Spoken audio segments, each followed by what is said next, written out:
umwe muri abashitsi yansabye muvyemeye yuko yoza ngaho imbere agafata umunota umutarenga akabakengurukira Nyenicubahiro yabisabye muvyemeye abayoboza ngaha. If you allow, he can come and ni nawe aserukira network cyangwa ishirahamwe y'amashengero hariya muri Amerika. He is the one that the believers and Christians in America. Ugambere nagira ngo ndabahereze intasho z'abakristo bose bari muri leta zunze ubumwe za Amerika, especially all the African leaders, na cyane cyane abarongozi b'Abanyafrika, of which I'm a coordinator of them in US. Kuko ari je nsanzwe ndabarongoye mu gihugu cya leta zunze ubumwe za Amerika. We have been praying for you. Tumaze igihe kirekire tubasengera nyakubahwa. But now we are in covenant in prayer. Ariko ubu rero twinjiye mu isezerano ntahava yo kubasengera ubudasiba.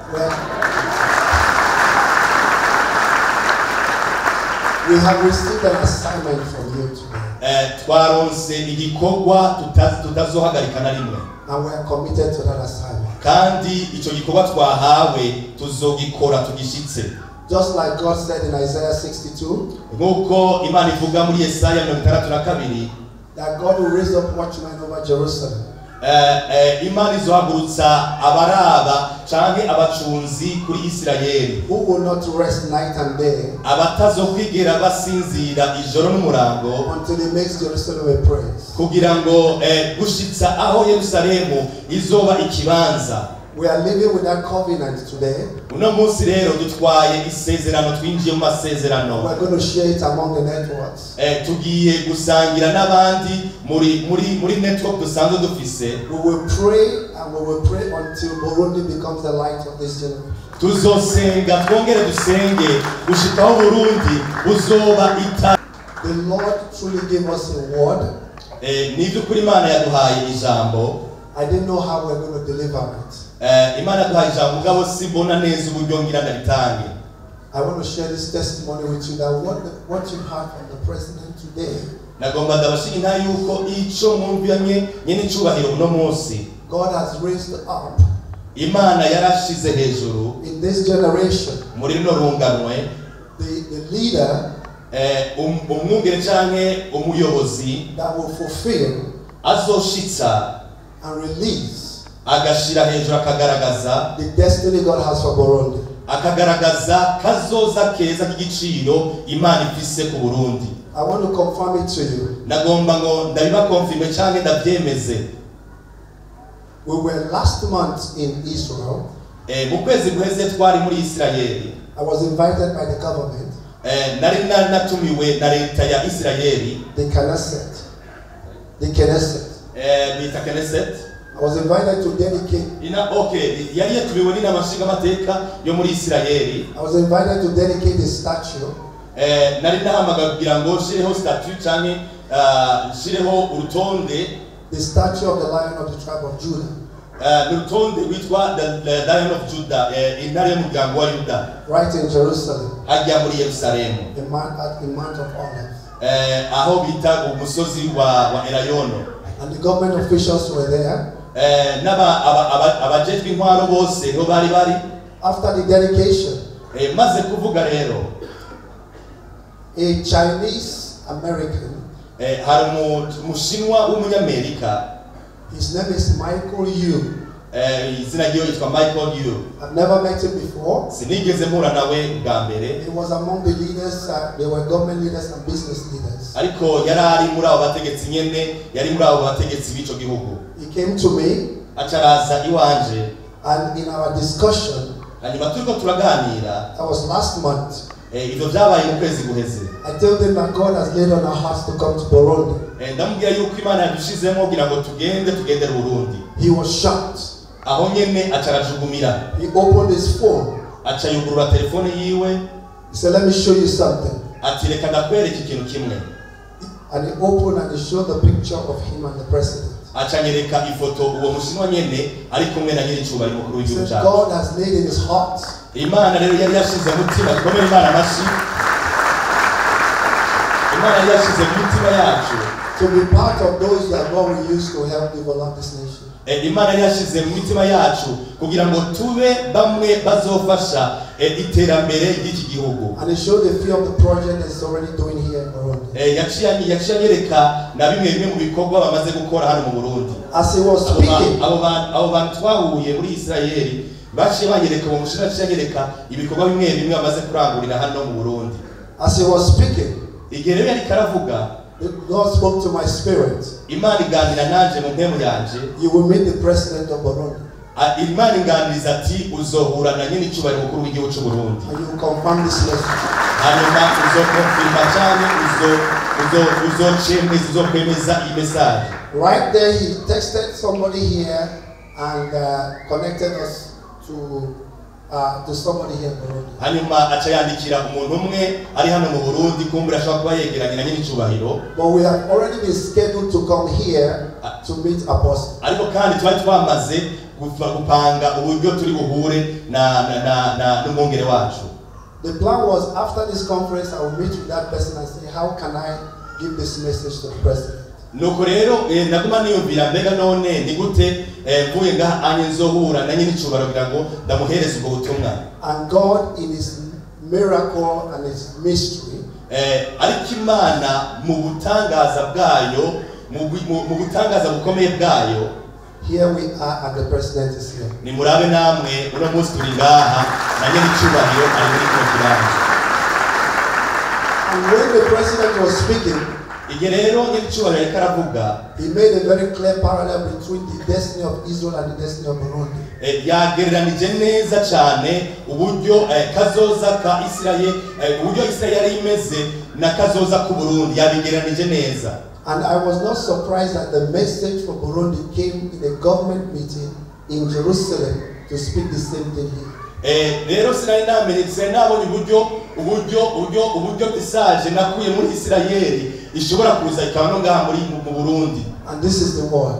Iyo message rero ni iyi. In every generation, murunganwe ubwo ariko gose, God has a promise for a nation. Murunganwe ubwo ariko gose Imana yarashize donc ifise isezerano ku gihugu murunganwe ubwo ariko gose. And God will start preparing the people before the time. Rero Imana itangura gutegura abantu imbere yuko biba. When the time comes, igihe rero kigeze, the vessel that God has prepared babandi byabikoresha Imana yatunganya will have the heart of David. Bazoba bafise umutima wa Dawidi. We totally surrender the nation to God. Bazoheza baduze igihugu bagihereza Imana. And we offer himself to God.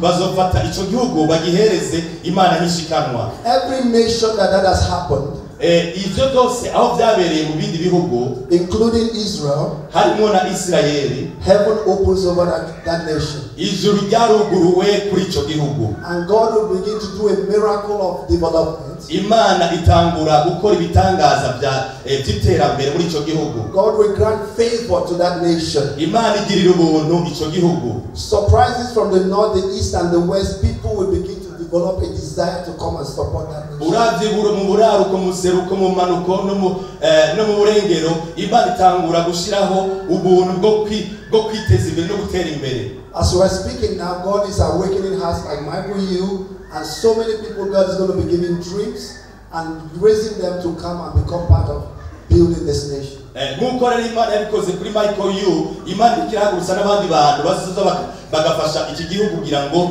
gitere imbere. As Psalms 133 says, the blessing begins from the top and flows to the bottom. Ijambo ry'Imana rivuga yuko umugisha w'Imana uva hejuru ku mutwe ugashika no ku birenge hasi. Because His Excellency Mr. President kuko Nyenicubahiro mukuru w'igihugu has opened his heart to God. Yaramaze kugururira Imana umutima wiwe. I want to say the truth to you. Nagomba ndababwira ukuri kuvuye mu mutima. God has opened his heart to this nation. Imana yaruguruye umutima wa Nyenicubahiro ku bw'iki gihugu. And the Lord spoke to me this morning. Imana yanganirije muri kino gitondo. He will visit you. Imana igiye kubagendera Nyenicubahiro. He will grant you wisdom. Imana igiye kubahereza ubwenge bw'Igayo. He will give you strategies. Izobahereza inkomezi. He will give you the blueprint. Izobahereza blueprint. The blueprint, the strategy, the blueprint. Izobahereza n'uburyo cyangwa ubwenge bwo gukora ibintu. Because you have found favor with Him. Kukubera wagiriwe ubuntu imbere yayo. And truly, this nation will be living for its destiny. Nizukuri igihugu kigiye kuzohezagirwa bibaciyeko. And I want to pray that over you. Nagomba rero gufata akanya kugira ngo ndabasengere nyakubahwa nsengere n'igihugu cy'u Burundi. Father, Data wa twese, thank you. Turagushimiye. Thank you. Turagushimiye. Thank you. Urakoze. That you are the only God, kuko uri Imana yonyene, the creator of the universe. Umuremyi w'isi yose. You bring down nations and you lift up nations. Wewe ni ufata igihugu ukagishira hejuru. Father, you raise up kings and you put down kings. Ni wewe ushira abami hejuru kandi ubashira no hasi. You found David a man after your heart. Wabonye Dawidi nk'umuntu afise umutima wifuza. And you took David and made him a general at war. Ufata Dawidi umugira intwaza ngabikomeye. And you trained him with a hand of war. Waramwigishije intambara kugwana. And you taught him to be a shepherd. Waramwigishije kandi kuba umwungere. And you gave him a heart to depend on you. Kandi wamuhaye umutima wogira ngo agukurikire umutima wawe. After all the wars and divisions in Israel, hamwe intambara zabaye muri Isirayeli, you raised up David. Wahagurukije Dawidi. And the Hebron, they accepted him to be king. In Hebron, they accepted him to be king. Muri Hebroni bamwemera kuba umwami.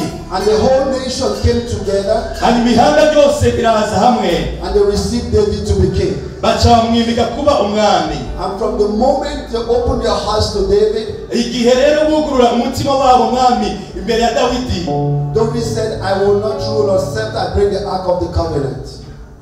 I will not sit on this throne until I prepare a place for the Lord. Ati sinzova ngaha agushika aho nzotegurira kino kibanza. And Father, when David prepared a place for you, igihe Mana Dawidi yategura ikibanza kugawe, when David brought you back to Israel, igihe yafata isanduku itwara muri Isirayeli, you made a covenant with David. washyizezerano hamwe na Dawidi mwami. You said, David, I will exalt the horns of your reign. Uravuga ngo nzokomeza inkomezi zawe amaboko yawe. I will bless you. Nzoguhezagira. I will cause you to flourish.